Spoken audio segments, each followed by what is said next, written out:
Praise the Lord, praise the Lord. ഇതാ July മാസം 1 തീയതി 2024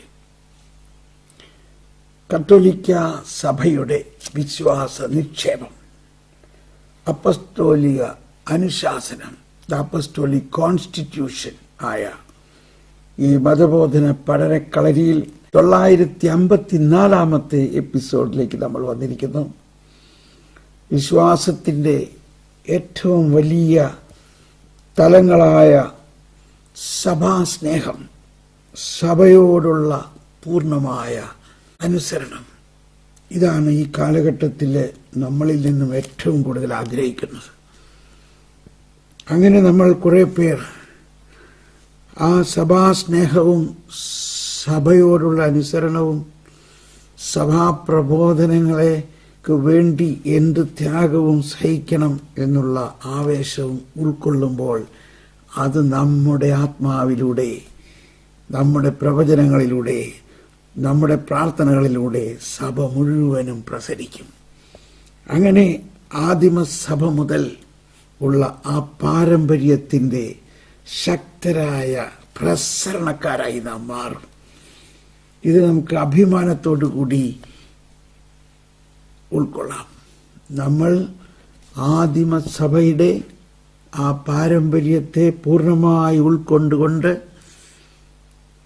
ഇന്നോളമുള്ള എല്ലാ മാർപ്പാപ്പാമാരുടെയും സഭയുടെ പ്രബോധനത്തിന് വേണ്ടി രക്തസാക്ഷികളായ അനേകം രക്തസാക്ഷികളുടെയും അനേകം സഭാപിതാക്കന്മാരുടെയും പിൻഗാമികളാണെന്ന് ഒന്ന് ആവേശം കൊള്ളുവിൻ. എന്നെ വളരെയധികം ജ്വലിപ്പിച്ചിട്ടുള്ള ഒന്നാണ് അപ്പസ്തോലനായ പത്രോസിനെ കുരിശിൽ തറയ്ക്കാൻ വന്നപ്പോൾ പത്രോസ് പറഞ്ഞു, കർത്താവിനെ കുരിശിൽ തറച്ച പോലെ എന്നെ തറയ്ക്കല്ലേ, ഞാൻ അതിനർഹനല്ല, എന്നെ തലകീഴായി തറക്കണേ. വിശ്വാസത്തെ പ്രതി ബർത്തലോമിയോനോട് ചോദിച്ചു, നീ ഇനിയും ഈ സഭയിൽ വിശ്വസിക്കുകയും സഭാപ്രബോധനത്തെ മുറുക്കെ പിടിക്കുകയും ചെയ്യുകയാണെങ്കിൽ നിന്നെ തൊലി ഉലിഞ്ഞ് എണ്ണയിൽ മുക്കിക്കൊല്ലും. അങ്ങനെ ബർത്തലോമിയോ യെസ്, അതിന് തയ്യാറാണ്. സഭയ്ക്ക് വേണ്ടി ജീവനോടെ തൊലി ഉലിഞ്ഞ് തീച്ചൂളയിൽ തിളയ്ക്കുന്ന എണ്ണയിൽ മുക്കിയിട്ടും ആ വീരൻ, വിശ്വാസ വീര്യം, ഇതാണ് അപ്പസ്തോലിക വിശ്വാസം എന്ന് പറയുന്നത്. തോമസ് ലീഹായുടെ മക്കളാണ് നമ്മളെങ്കിൽ നമ്മളിലുള്ളത് അപ്പസ്തോലിക വിശ്വാസമാണ്. വരുവിൻ, നമുക്കും അവനോടൊത്ത് പോയി മരിക്കാം എന്ന് പറഞ്ഞ ധീരനായ അപ്പസ്തോലനായ തോമസ് ലീഹായുടെ സഭയാണ് ഈ സീറോ മലബാർ സഭ. അതിൻ്റെ പ്രതി നമ്മൾ ആ വിശ്വാസം നമുക്ക് തന്ന കർത്താവിന് നന്ദി പറയാം.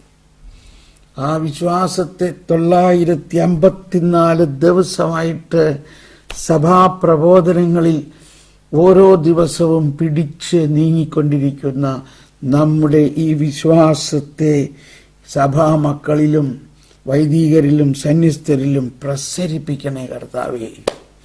അവരോട് കരുണയായിരിക്കണമേ. അവർ ചെയ്യുന്നത് എന്തെന്ന് അവരറിയുന്നില്ല. നമ്മളതിൻ്റെ വെളിച്ചത്തിലാണ് നമ്മൾക്ക് കിഴക്കിൻ്റെ വെളിച്ചം പഠിക്കാൻ കിട്ടിയ അവസരം. അത് പഠിക്കാൻ കിട്ടിയ അവസരത്തിന് നന്ദി പറയുകയും അത് പഠിച്ചപ്പോഴാണ് നമ്മൾ കൂടുതൽ പ്രബുദ്ധരായത്.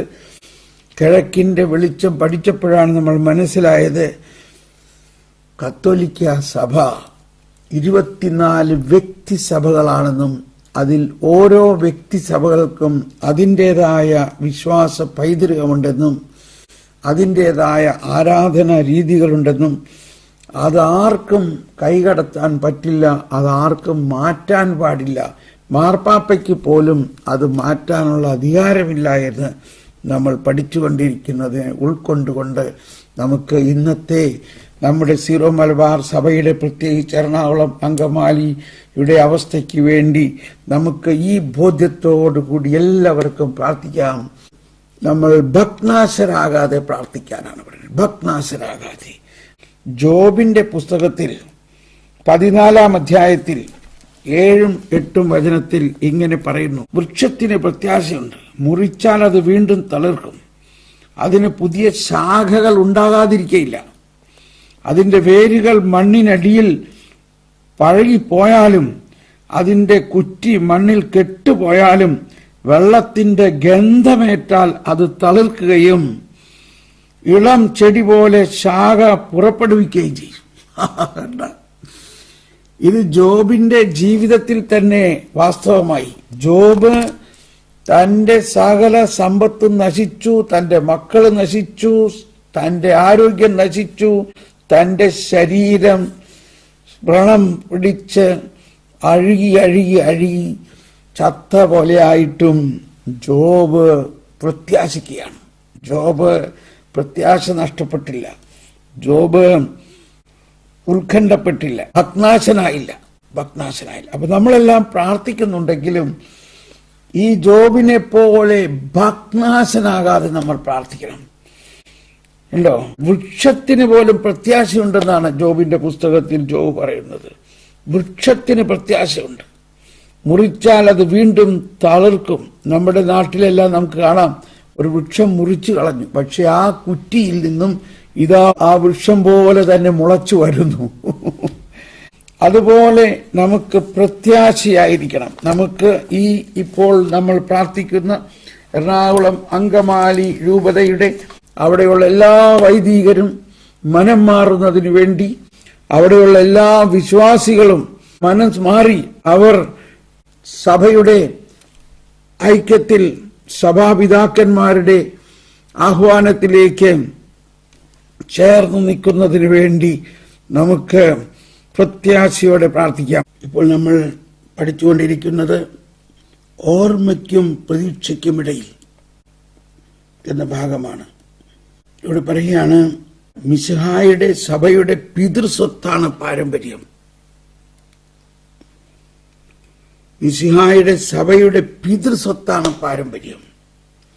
ശ്രീഹന്മാർ കണ്ടുമുട്ടുകയും സാക്ഷ്യം നൽകുകയും ചെയ്ത ഉയർത്തെഴുന്നേറ്റവനെ കുറിച്ചുള്ള സജീവ സ്മരണയാണിത്. സജീവമായ ഈ ഓർമ്മ തങ്ങളുടെ പിൻഗാമികളുടെ ഇടമുറിയാതെ അവർ കൈമാറി കൈവയ്പ് വഴിയുള്ള ശ്ലൈഹിക പിന്തുടർച്ചയിലൂടെ ഇന്നത്ര മെത്രാന്മാരെയും അതിന് ഉറപ്പ് ലഭിച്ചിരിക്കുന്നു. ഓരോ സഭയുടെയും ചരിത്രപരവും സാംസ്കാരികവുമായ പൈതൃകത്തിലൂടെ ഇത് വ്യക്തമാക്കപ്പെടുന്നു. രക്തസാക്ഷികൾ, ശ്രദ്ധിക്കണം, കണ്ടോ, രക്തസാക്ഷികൾ, പിതാക്കന്മാർ, വിശുദ്ധർ എന്നിവരുടെ സാക്ഷ്യം വഴിയും. Praise the Lord. അതുപോലെ തന്നെ നമ്മുടെ ഈ കാലഘട്ടം വരെയും നൂറ്റാണ്ടുകളിലൂടെ ജീവിച്ചിട്ടുള്ള എല്ലാ ക്രിസ്ത്യാനികളുടെയും പ്രൈസ് ദ ലോർഡ് സജീവ വിശ്വാസം വഴിയും പാരമ്പര്യത്തിന് രൂപം നൽകപ്പെടുന്നു. കണ്ടോ, അത് ഓരോ കാലഘട്ടങ്ങളിലും കൂടുതൽ ശക്തമായി കൊണ്ടിരിക്കുകയാണ്. അതൊരിക്കലും വീര്യം നശിക്കില്ല. ഈ പ്രശ്നങ്ങളെല്ലാം നമ്മളെ പരീക്ഷിക്കുകയാണ്. നിങ്ങളുടെ വീര്യം പോയോ എന്ന് പരീക്ഷിക്കുകയാണ്. നമ്മൾ അതുകൊണ്ട് ആ പാരമ്പര്യത്തിൽ തന്നെ മുറുക്കെ പിടിച്ചുകൊണ്ട്, ഇല്ല കർത്താവേ, ഞങ്ങൾ വീര്യമുള്ള ക്രിസ്ത്യാനികൾ തന്നെയാണ്. എന്നിട്ട് എഴുതിയിരിക്കുകയാണ്, ചില സൂത്രവാക്യങ്ങളുടെ മാറ്റമില്ലാത്ത ആവർത്തനമല്ല ഇത്. പ്രത്യുത മൗലികവും സജീവവുമായ സുവിശേഷ പ്രഘോഷണത്തിന്റെ കാതൽ സംരക്ഷിക്കുന്ന പിതൃസ്വത്താണ്. മാറി മാറി വരുന്ന അഭിപ്രായങ്ങളെ മാത്രം സമാഹരിക്കുക എന്ന വിപത്തിൽ നിന്ന് സഭയെ രക്ഷിക്കുന്നതിനും. എക്സാക്ട്ലി ഇതാണ് ഇന്നത്തെ പ്രശ്നം. ഇതാ കിഴക്കിന്റെ വെളിച്ചത്തിൽ ഇന്ന് പഠിക്കുന്ന ഇതാണ്. മാറി മാറി വരുന്ന അഭിപ്രായങ്ങളെ മാത്രം സമാഹരിക്കുക എന്ന വിപത്തിൽ നിന്നും സഭയെ സംരക്ഷിക്കുന്നതിനും നിശ്ചിതത്വവും തുടർച്ചയും അവൾക്ക് ഉറപ്പ് കൊടുക്കുന്നതും പാരമ്പര്യമാണ്. കണ്ടോ, ഇതിനെപ്പറ്റി നമുക്കൊന്ന് സ്തുതിച്ചുകൊണ്ട്, കർത്താവേ, ജോൺ പോൾ രണ്ടാമൻ മാർപ്പാപ്പ 1995 എഴുതിയ ഈ വലിയ സത്യം, ഇതൊരു പ്രവചനമായിട്ട് ഇന്ന് എറണാകുളം അതിരൂപതയിൽ പൂർത്തിയാകട്ടെ. ജോൺ പോൾ രണ്ടാമൻ മാർപ്പാപ്പയെ ഈ അപ്പസ്തോലിക പ്രബോധനം ഓറിയന്റാലെ ലൂമൻ, ഇത് ഓറിയന്റാലിയം എക്ലീസിയാരും എന്ന രണ്ടാം വത്തിക്കാൻ സുനഹദോസിലെ പ്രബോധനവും ഓറിയന്റാലിയം ഡിഗ്നിറ്റാസ് എന്ന ഇതിന് 100 വർഷം മുമ്പ് എഴുതിയ പ്രബോധനത്തിലുമെല്ലാം ഈ കാര്യം തന്നെയാണ് പറയുന്നത്. ഈ പാരമ്പര്യം മാർപ്പാപ്പയ്ക്ക് പോലും മാറ്റാൻ പറ്റില്ലാത്തതാണ്. അതാണ്, ഒന്നുകൂടി വായിക്കാം. ചില സൂത്രവാക്യങ്ങളുടെ മാറ്റമില്ലാത്ത ആവർത്തനമല്ലിത്. പ്രത്യുത മൗലികവും സജീവവുമായ സുവിശേഷ പ്രഘോഷണത്തിന്റെ കാതൽ സംരക്ഷിക്കുന്ന പിതൃസ്വത്താണിത്. ഇത് പിതൃസ്വത്താണ്. മാറി മാറി വരുന്ന അഭിപ്രായങ്ങളെ മാത്രം സമാഹരിക്കുക എന്ന വിപത്തിൽ നിന്നും സഭയെ സംരക്ഷിക്കുന്നതിനും നിശ്ചിതത്വവും തുടർച്ചയും അവൾക്ക് ഉറപ്പ് കൊടുക്കുന്നതും പാരമ്പര്യമാണ്. നിശ്ചിതത്വവും തുടർച്ചയും അവൾക്ക് ഉറപ്പ് കൊടുക്കുന്നതും പാരമ്പര്യമാണ്. 8ാമത്തെ പാരഗ്രാഫിന്റെ അടുത്ത ഭാഗത്തിലേക്ക് നീങ്ങാം. ഓരോ സഭയുടെയും ആചാരങ്ങളും പതിവുകളും ഒരിക്കലും മാറ്റപ്പെടുത്താൻ പാടില്ലാത്തവയായിട്ടാണ് പരിഹരിക്കപ്പെടുന്നതെങ്കിൽ വളരുകയും വികസിക്കുകയും ചെയ്യുന്ന സജീവമായ ഒരു യാഥാർത്ഥ്യം എന്ന വിശേഷ ലക്ഷണം പാരമ്പര്യത്തിന് നഷ്ടപ്പെടുമെന്ന അപകട സാധ്യതയുണ്ട്. ഓരോ കാലഘട്ടത്തിലെയും ജനതയോട് എന്തെങ്കിലും പറയാനുണ്ടാകുമെന്നതിനാൽ അരൂപി ഈ സവിശേഷതയ്ക്ക് ഉറപ്പ് നൽകുന്നു. അതാണ് അതുകൂടി വായിക്കാം. ഓരോ സഭയുടെയും ആചാരങ്ങളും പതിവുകളും ഒരിക്കലും മാറ്റപ്പെടാൻ പാടില്ലാത്തവയായിട്ടാണ് പരിഗണിക്കപ്പെടുന്നതെങ്കിൽ വളരുകയും വികസിക്കുകയും ചെയ്യുന്ന സജീവമായ ഒരു യാഥാർത്ഥ്യം എന്ന വിശേഷ ലക്ഷണം പാരമ്പര്യത്തിന് നഷ്ടപ്പെടുമെന്ന അപകട സാധ്യതയുണ്ട്. ഓരോ കാലഘട്ടത്തിലെയും ജനതയോട് എന്തെങ്കിലും പറയാനുണ്ടാകുമെന്നതിനാൽ അരൂപി ഈ സവിശേഷതയ്ക്ക് ഉറപ്പ് നൽകുന്നു. അതാണ്, ഓരോ കാലഘട്ടത്തിലേക്കും ഒരുപക്ഷെ നമ്മുടെ അടുത്ത തലമുറ അവർക്ക് ഇത് മനസ്സിലാക്കട്ടെ. അത് നമ്മൾ ഇവിടെ വെച്ച് മുറിച്ചു കഴിഞ്ഞാൽ അടുത്ത തലമുറയ്ക്ക് എങ്ങനെ അത് കിട്ടും?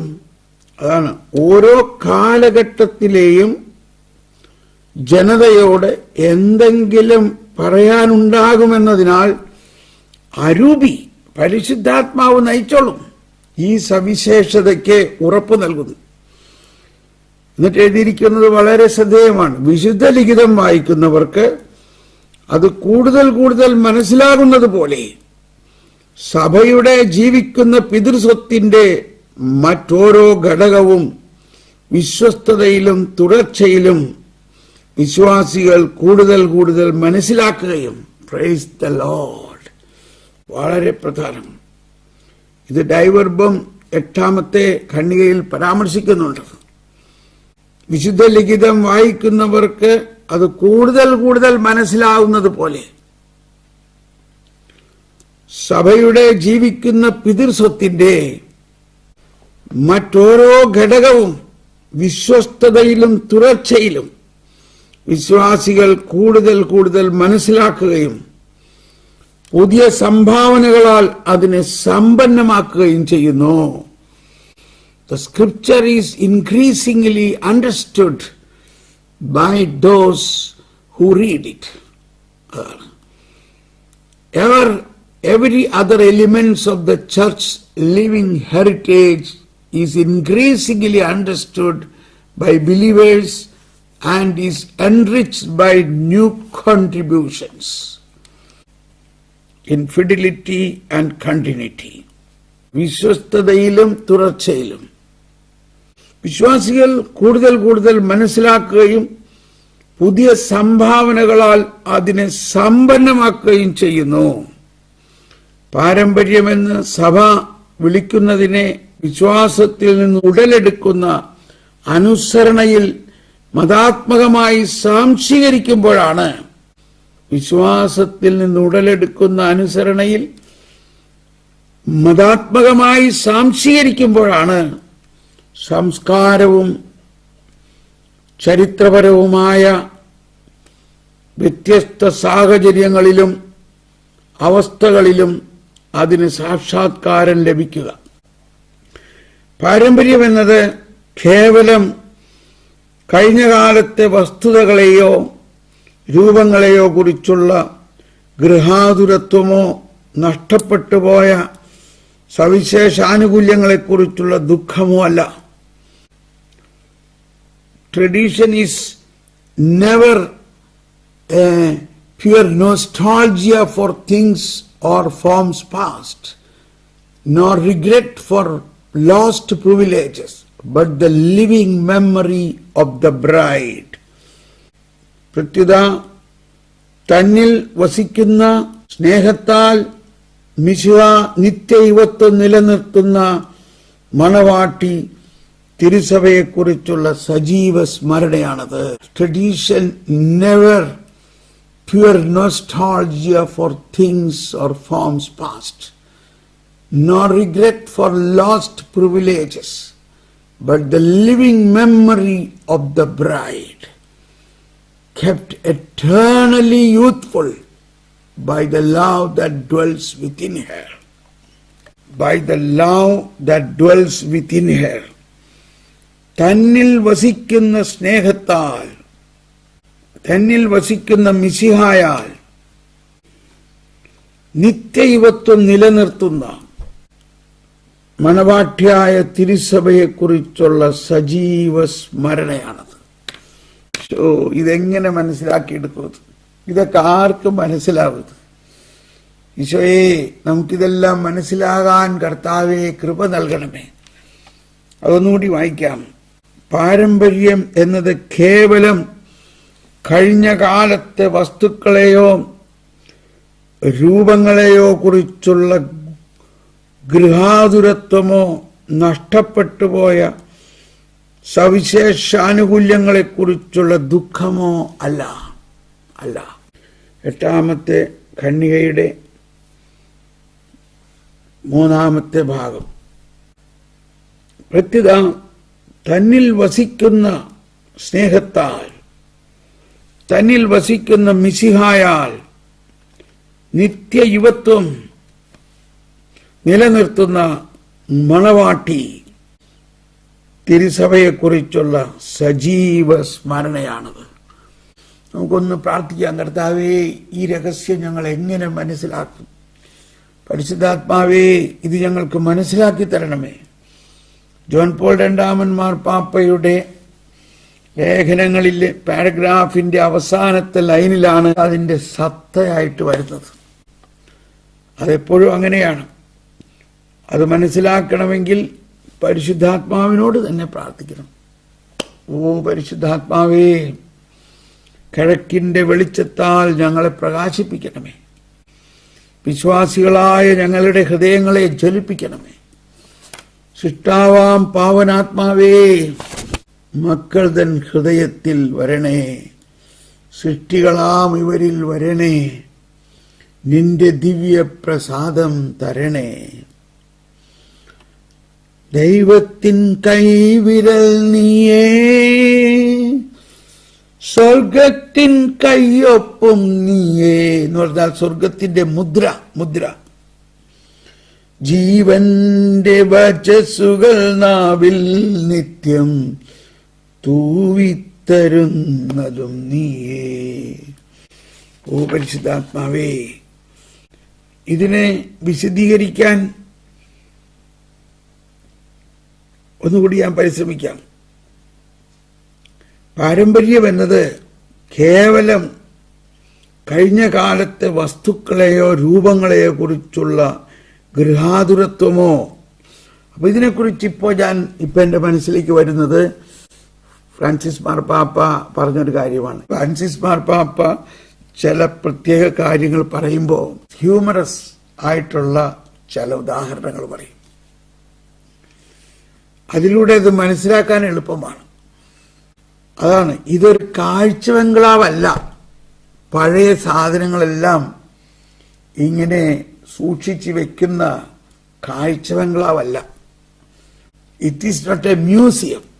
അപ്പോ ഇതൊരു മ്യൂസിയം അല്ല.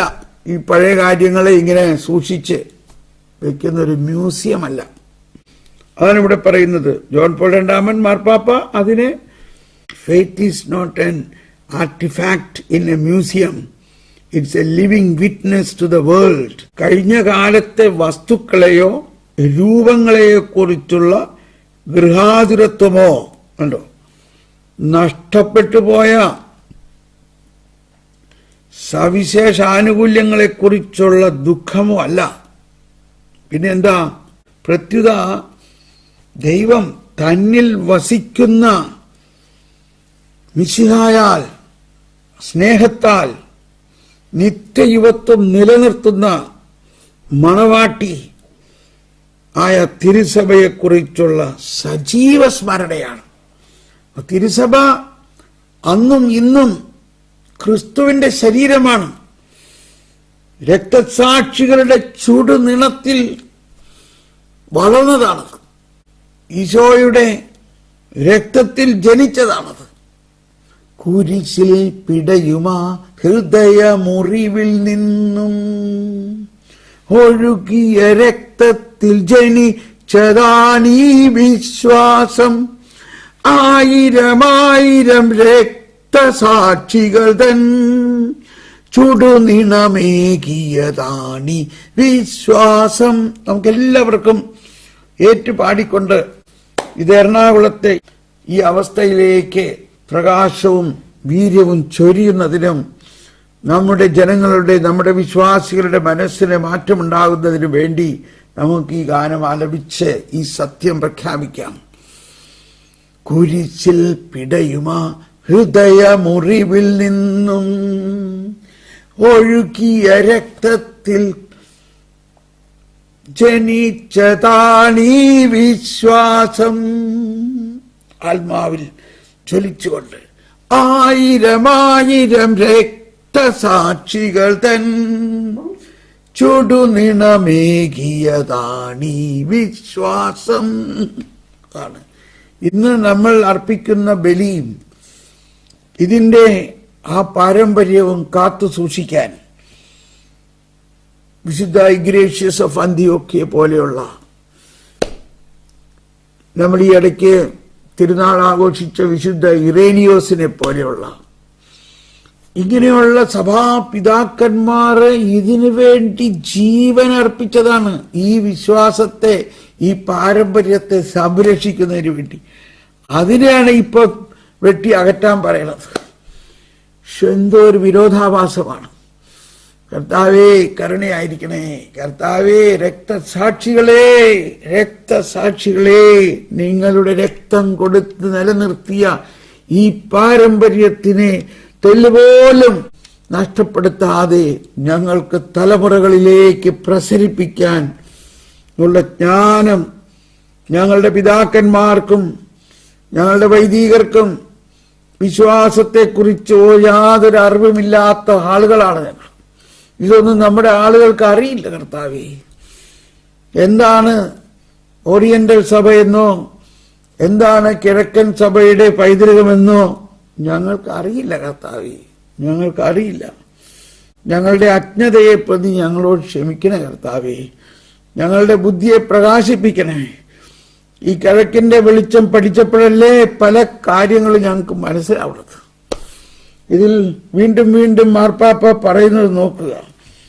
ഓരോ സഭയുടെയും ആചാരങ്ങളും പതിവുകളും ഒരിക്കലും മാറ്റപ്പെടാൻ പാടില്ലാത്തവയായിട്ടാണ് പരിഗണിക്കപ്പെടുന്നത് എങ്കിൽ വളരുകയും വികസിക്കുകയും ചെയ്യുന്ന സജീവമായ ഒരു യാഥാർത്ഥ്യമെന്ന വിശേഷ ലക്ഷണം പാരമ്പര്യത്തിന് നഷ്ടപ്പെടുമെന്ന അപകട സാധ്യതയുണ്ട്. പക്ഷേ വീണ്ടും പറയാണ്, ഓരോ കാലഘട്ടത്തിലെയും ജനതയോട് എന്തെങ്കിലും പറയാനുണ്ടാകുമെന്നതിനാൽ അരൂപി ഈ സവിശേഷതയ്ക്ക് ഉറപ്പ് നൽകുന്നു.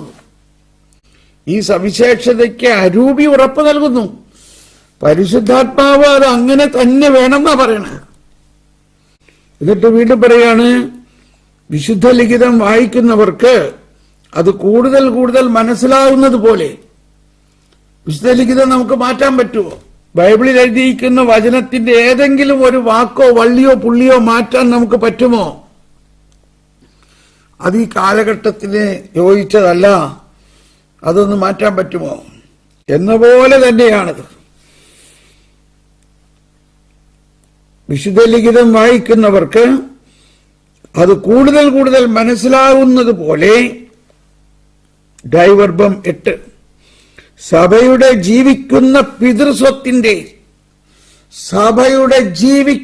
പിതൃസ്വത്തിന്റെ മറ്റോരോ ഘടകവും വിശ്വസ്തതയിലും തുടർച്ചയിലും വിശ്വാസികൾ കൂടുതൽ കൂടുതൽ മനസ്സിലാക്കുകയും പുതിയ സംഭാവനകളാൽ അതിനെ സമ്പന്നമാക്കുകയും ചെയ്യുന്നു.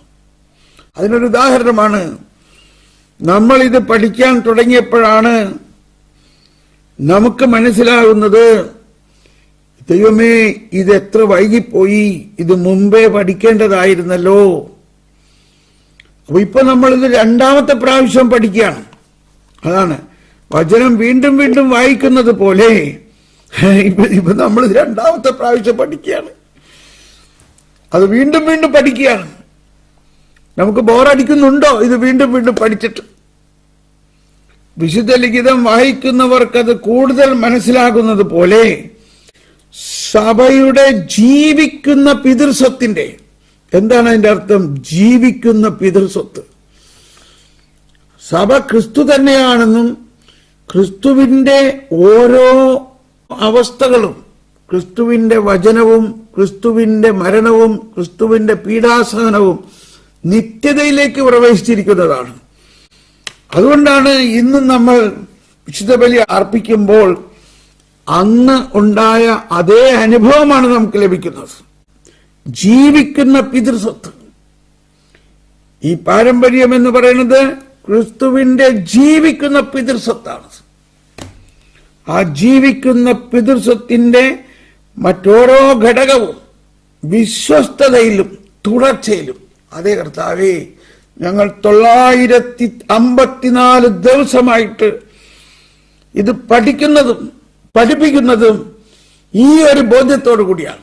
എല്ലാവരും ഏറ്റു പറയണം, 954 ദിവസമായിട്ട് ഓരോ രാത്രിയിലും വെളുപ്പിനും, അതുകൂടാതെ ഇത് തുറന്ന് പഠിച്ചുകൊണ്ടിരിക്കുന്ന ഞങ്ങളെല്ലാവരും പഠിക്കുന്തോറും ഇതിൽ കൂടുതൽ കൂടുതൽ ലഹരിയായിട്ട് നമുക്ക് തോന്നുന്നത് പിതൃസ്വത്തിന്റെ മാറ്റം വരുത്താത്ത ഈ പിതൃസ്വത്തിൽ ഞങ്ങൾ അഭിമാനിക്കുന്ന കർത്താവേ, ഈ പിതൃസ്വത്ത് നഷ്ടപ്പെടാതെ ഞങ്ങൾക്ക് കൈമാറണ കർത്താവേ, ഈ പിതൃസ്വത്ത് നഷ്ടപ്പെടാതെ എറണാകുളത്തെ വിശ്വാസികൾക്കും ഞങ്ങളുടെ വരാനിരിക്കുന്ന തലമുറയ്ക്കും ഈ പിതൃസ്വത്ത് നഷ്ടപ്പെടാതെ ഞങ്ങളെ സംരക്ഷിക്കണ കർത്താവേ. ഈ പിതൃസ്വത്ത് നഷ്ടപ്പെടാതെ വിശ്വാസികളായ ഞങ്ങൾ ഈ പിതൃസ്വത്തിന് വേണ്ടി രക്തം ചിന്തിയ രക്തസാക്ഷികളോടൊപ്പം ഞങ്ങൾ പ്രാർത്ഥിക്കുന്നു. ഈ പിതൃസ്വത്ത് നഷ്ടപ്പെടാതെ ഞങ്ങളെ സഹായിക്കണേ. ഒരിക്കൽ കൂടി വായിക്കാം. ഉണ്ടോ? ഓരോ സഭയുടെയും ആചാരങ്ങളും പതിവുകളും ഒരിക്കലും മാറ്റപ്പെടുത്താൻ പാടില്ലാത്തവയായിട്ടാണ് പരിഗണിക്കപ്പെടുന്നതെങ്കിൽ അതാണ്. അതായത് 23 പൗരസ്ത്യ സഭയുടെയും അല്ലെങ്കിൽ കത്തോലിക്ക സഭയുടെ 24 വ്യക്തിസഭകൾ, ലത്തീൻ സഭയുടെ ആയാലും ആ പാരമ്പര്യം പിതൃസ്വത്താണ്. അതിലും പാരമ്പര്യമുണ്ട്, അതാരും മാറ്റുന്നില്ല. എന്ന പോലെ പൗരസ്ത്യ സഭകൾക്കും പാരമ്പര്യമുണ്ട്. അവര് ഓരോ സഭയുടെയും ആരാധനാക്രമം മറ്റുള്ളതിനെ താരതമ്യപ്പെടുത്തുന്ന വ്യത്യാസമുണ്ട്. ആ വ്യത്യസ്തത നിലനിർത്താൻ അത് പിതൃസ്വത്താണ്. ആ വ്യത്യാസം അതാണ്. ഓരോ സഭയുടെയും ആചാരങ്ങളും പതിവുകളും ഇതെല്ലാവരും വീണ്ടും വീണ്ടും ഏറ്റുപറയുക. ഇതാണ് ഇന്നത്തെ എറണാകുളത്തെ പ്രശ്നം. ഇത് മനസ്സിലാക്കാനോ ഈ കിഴക്കിന്റെ വെളിച്ചം ഇറങ്ങിയിട്ട് 1995 ഇറങ്ങിയ ഈ കിഴക്കിന്റെ വെളിച്ചം എറണാകുളത്തോ ആരും പഠിച്ചില്ല. അതാണ് ഈ സംഭവം ഉണ്ടായത്. 1995 ഇത് ഇറങ്ങിയെങ്കിലും ആർക്കും അറിയില്ല ഇങ്ങനെ ഒരു പ്രബോധനത്തെക്കുറിച്ച്. ഇത് ശരിക്കും നമ്മളുടെ അവസ്ഥയാണ് ഇവിടെ പറയുന്നത്. ഓരോ സഭയുടെയും ആചാരങ്ങളും പതിവുകളും ഒരിക്കലും മാറ്റപ്പെടാൻ പാടില്ലാത്തവയായിട്ടാണ് പരിഗണിക്കപ്പെടുന്നതെങ്കിൽ വളരുകയും വികസിക്കുകയും ചെയ്യുന്ന സജീവമായ ഒരു യാഥാർത്ഥ്യമെന്ന വിശേഷ ലക്ഷണം പാരമ്പര്യത്തിന് നഷ്ടപ്പെടുമെന്ന അപകട സാധ്യതയുണ്ട്. ഇതാണ് ചിലവർ പറയുന്നത്. എന്നാൽ ഇവിടെ പറയാണ്, ഓരോ കാലഘട്ടത്തിലെയും ജനതയോട് എന്തെങ്കിലും പറയാനുണ്ടാകും എന്നതിനാൽ തീർച്ചയായിട്ടും I am proud of this. ഈ കാലഘട്ടത്തിൽ ജീവിക്കുന്ന ഞാൻ തോമസ് പോളിനെ ഇതിൽ വളരെ ആവേശമാണ്. ഈ കാലഘട്ടത്തിൽ ജീവിക്കുന്ന നിങ്ങളെല്ലാവർക്കും കർത്താവേ, ഇത് കൈമാറാതെ ഞങ്ങൾക്ക് കിട്ടിയതിന് ഞങ്ങൾ നന്ദി പറയുന്നു. ഇതിൽ മായം ചേർക്കാൻ ഇടവരരുത്. ഓരോ കാലഘട്ടത്തിലെയും ജനതയോട് എന്തെങ്കിലും പറയാനുണ്ടാകും എന്നതിൽ അരൂപി ഈ സവിശേഷതയ്ക്ക് ഉറപ്പ് നൽകുന്നു. നമുക്ക് നമ്മുടെ ഫ്രീഡത്തിൽ ലത്തീൻ കുർബാന കാണുന്നുള്ളവർക്ക് അത് പോയി കാണാം. സിറോമലബാർ കുർബാനേനെ ലത്തീൻ കുർബാന ആക്കേണ്ട ആവശ്യമുണ്ടോ? മലങ്കര കുർബാന കാണുന്നുള്ളവർക്ക് അത് കാണാം. മലങ്കര കുർബാനേനെ ലത്തീൻ കുർബാന ആക്കേണ്ട ആവശ്യമുണ്ടോ? അത് സാധ്യമല്ല. നമുക്ക് എപ്പോഴും ഫ്രീഡമുണ്ട്. നമുക്കിന്ന് സുറിയാനി കുർബാന അല്ല ലത്തീൻ കാണണം, പോയി കണ്ടോ. മലങ്കര കുർബാന കാണണം, പോയി കണ്ടോ. പക്ഷെ കുർബാനേനെ മാറ്റേണ്ട ആവശ്യം എന്താ? അപ്പോ അതാണ് നമ്മൾ സഭയുടെ ജീവിക്കുന്ന പിതൃസ്വത്തിന്റെ മറ്റോരോ ഘടകവും വിശ്വസ്തതയിലും തുടർച്ചയിലും. ഇതിപ്പോ ഞാൻ എന്റെ ഇഷ്ടമൊന്നും അല്ല ഇവിടെ പ്രസംഗിക്കുന്നത്. ഇത് തോമസ് പോൾ അല്ല പറയുന്നത്. ജോൺ പോൾ രണ്ടാമൻ മാർപ്പാപ്പയുടെ ഹൃദയത്തിൽ നിന്ന് എഴുതപ്പെട്ട, ഇന്ന് വിശുദ്ധനായ ആ വലിയ മാർപ്പാപ്പാമാരിൽ 3 മാർപ്പാപ്പാമാരെ അത്രയും നാൾ ഭരണം നടത്തിയിട്ടുള്ളൂ സഭയിൽ. ഇത്രയും വലിയ ഒരു വിശുദ്ധനായ ആ മാർപ്പാപ്പയിലൂടെ പരിശുദ്ധാത്മാവ് എഴുതിയ കാര്യമാണത്. അതുകൊണ്ട് നമ്മളെല്ലാവരും ഇത് സ്വീകരിക്കുകയും ഈ ഖണ്ഡിക നിങ്ങൾ എഴുതി എവിടെയെങ്കിലും വെക്കുക, എന്നിട്ട് അത് വിശുദ്ധ ലിഖിതം വായിക്കുന്നത് പോലെ തന്നെ വായിച്ച് ഇത് ജനഹൃദയങ്ങളിലേക്ക് പ്രസരിക്കാൻ വേണ്ടി പ്രാർത്ഥിക്കുക. സഭയുടെ ജീവിക്കുന്ന പിതൃസ്വത്തിന്റെ മറ്റോരോ ഘടകവും വിശ്വസ്തതയിലും തുടർച്ചയിലും. ആമേൻ. ഞങ്ങളിത് വിശ്വസിക്കുന്നു കർത്താവേ. ഇത് തുടരണം. ഇത് ഞങ്ങൾ തുടരുന്നു. വിശ്വാസികൾ കൂടുതൽ കൂടുതൽ മനസ്സിലാക്കുകയും ഉണ്ടോ, വിശ്വാസികൾ കൂടുതൽ കൂടുതൽ മനസ്സിലാക്കുകയും പുതിയ സംഭാവനകളിൽ അതിനെ സമ്പന്നമാക്കുകയും ചെയ്യുന്നു. പുതിയ സംഭാവന ഇതാണ് ഇപ്പോൾ നമ്മളോട് കർത്താവ് പറഞ്ഞത്. കിഴക്കിന്റെ വെളിച്ചത്തിന്റെ സൂക്ഷ്മദർശനം എന്ന പുസ്തകം എഴുതണം. അതായത് ഇതിനെ വിവരിച്ചെഴുതണം. അപ്പൊ എന്തായി? ഇവിടെ പിതാവ് പറഞ്ഞ കാര്യം വന്നില്ലേ? ഇതിനെ കൂടുതൽ മനസ്സിലാക്കുന്നതിന് പുതിയ സംഭാവനകളാൽ അതിനെ സമ്പന്നമാക്കുകയും ചെയ്യണം. ഇത് നമുക്ക് കിഴക്കിന്റെ വെളിച്ചത്തിന്റെ സൂക്ഷ്മദർശനത്തിലെ ആമുഖത്തിൽ നമുക്കിത് എഴുതി ചേർക്കാവുന്നതാണ്. ഇതിനെ സമ്പന്നമാക്കാൻ നമ്മൾക്ക് എന്ത് സംഭാവന ചെയ്യാൻ പറ്റും? ഈ പ്രബോധനത്തിന്. അതാണ് നമ്മളിപ്പോൾ ചെയ്തുകൊണ്ടിരിക്കുന്നത്. നമ്മൾ വിശ്വാസികൾ ഇത് കൂടുതൽ കൂടുതൽ മനസ്സിലാക്കണം. മനസ്സിലാക്കാൻ നമ്മൾ പഠിക്കണം, ധ്യാനിക്കണം. ഇത് വെച്ചുകൊണ്ട് കുർബാന അർപ്പിക്കണം. നമ്മളിത് പഠിച്ചു കഴിഞ്ഞാൽ പിന്നെ ഇപ്പൊ കുർബാന അർപ്പിക്കുമ്പോഴുള്ള ആ വലിയ ആനന്ദം ഒന്ന് ആലോചിച്ച് നോക്കി. നമ്മളൊന്നും കൂടി ഈ പാരഗ്രാഫ് മുഴുവനും വായിച്ചു ഇവിടെ നിർത്താം. പാരമ്പര്യമെന്ന് മനസ്സിലാക്കുകയും സംഭാവനകൾ സമ്പന്നമാക്കുകയും ചെയ്യുന്നു. പാരമ്പര്യമെന്ന് സഭ വിളിക്കുന്നതിനെ വിശ്വാസത്തിൽ നിന്ന് ഉടലെടുക്കുന്ന അനുസരണയിൽ ഉണ്ടോ? ഇതാണ് നമ്മൾ അനുസരിക്കേണ്ടത്. വിശ്വാസത്തിൽ നിന്ന് ഉടലെടുക്കുന്ന അനുസരണയിൽ. സ്നേഹമുള്ളവരെ, എനിക്ക് ഇത് എൻ്റെ ജീവിതത്തിൽ എനിക്ക് ആരംഭം മുതലേ കർത്താവ് തന്ന വലിയ ഒരു സമ്മാനമാണ്. സഭയോടും സഭാപ്രബോധനത്തോടും മാർപ്പാപ്പയോടും അനുസരണത്തോടും ബഹുമാനത്തോടും. നിങ്ങൾ എന്നെ പ്രസംഗം കേട്ടിട്ടുള്ള അല്ലെങ്കിൽ ആദ്യകാലങ്ങളിലെ ധ്യാനം കേട്ടിട്ടുള്ളവർക്ക് എല്ലാവർക്കും ഇത് അറിയാമോ ഇല്ലയോ? നമ്മളുടെ ആദ്യത്തെ തന്നെ സഭാപ്രബോധനം കർത്താവും ജീവദാതാവും എന്നത് ഞാൻ ആ ഡോമിനം വിഭിക്കാന്തം കിട്ടിയിട്ട് അതിന്റെ മലയാളം പരിഭാഷ നോക്കിയിട്ട് കിട്ടിയില്ല. അത് പരിഭാഷപ്പെടുത്തിയിട്ടില്ല എന്ന് പറഞ്ഞു. ഒന്ന് ആലോചിച്ച് നോക്കിയേ, ഇതാണ് കേരള സഭയുടെ അവസ്ഥയായിരുന്നു. അത് പരിഭാഷപ്പെടുത്തിയിട്ടില്ല മലയാളത്തിൽ. എന്നിട്ട് നമ്മൾ കിങ്ഡം മിനിസ്ട്രിയിൽ നിന്നും ഇനിഷ്യേറ്റീവ് എടുത്ത് നമ്മളാണ് അത് പരിഭാഷപ്പെടുത്തി പ്രസിദ്ധീകരിച്ചത്. അങ്ങനെ ജോൺ പോൾ രണ്ടാമൻ മാർപ്പാപ്പയുടെ പ്രബോധനങ്ങളെ മലയാളത്തിലെ ജനഹൃദയങ്ങളിലെ ഏതാണ്ട് 25ഓളം വർഷം നമ്മൾ അത് പ്രസിദ്ധീകരിച്ചു. സ്നേഹമുള്ളവരെ, അതാണ് വിശ്വാസത്തിൽ നിന്ന് ഉടലെടുക്കുന്ന അനുസരണം. ഇതനുസരിക്കാൻ നമ്മൾ വേറെ ആരോടും ചോദിക്കേണ്ട ആവശ്യമില്ല. മാർപ്പാപ്പയുടെ പ്രബോധനത്തെ ഞാൻ അനുസരിക്കുന്നു. നമ്മുടെ ഹൃദയത്തിൽ അത് ഏറ്റുപറയണം. സഭയുടെ പ്രബോധനത്തെ ഞാൻ അനുസരിക്കുന്നു. കാരണം ഞാൻ വിശ്വാസ പ്രമാണത്തിൽ ഏറ്റുപറയാണ്. കത്തോലിക്ക സഭയിൽ ഞാൻ വിശ്വസിക്കുന്നു. കത്തോലിക്ക സഭയിൽ ഞാൻ വിശ്വസിക്കുന്നു എന്ന് ഞാൻ വിശ്വാസ പ്രമാണത്തിൽ ഏറ്റു പറഞ്ഞുകൊണ്ട് അത് കഴിഞ്ഞിട്ട് നമ്മളുടെ ജീവിതത്തിലെല്ലാം നമ്മൾ അതിനെതിരായിട്ട് പറയുകയാണെങ്കിൽ ആ വിശ്വാസ പ്രമാണത്തിന് എന്ത് വാലിഡിറ്റിയാണുള്ളത്? എനിക്ക് മനസ്സിലാവുന്നില്ല. എന്തൊരു വലിയ അജ്ഞതയാണിത്.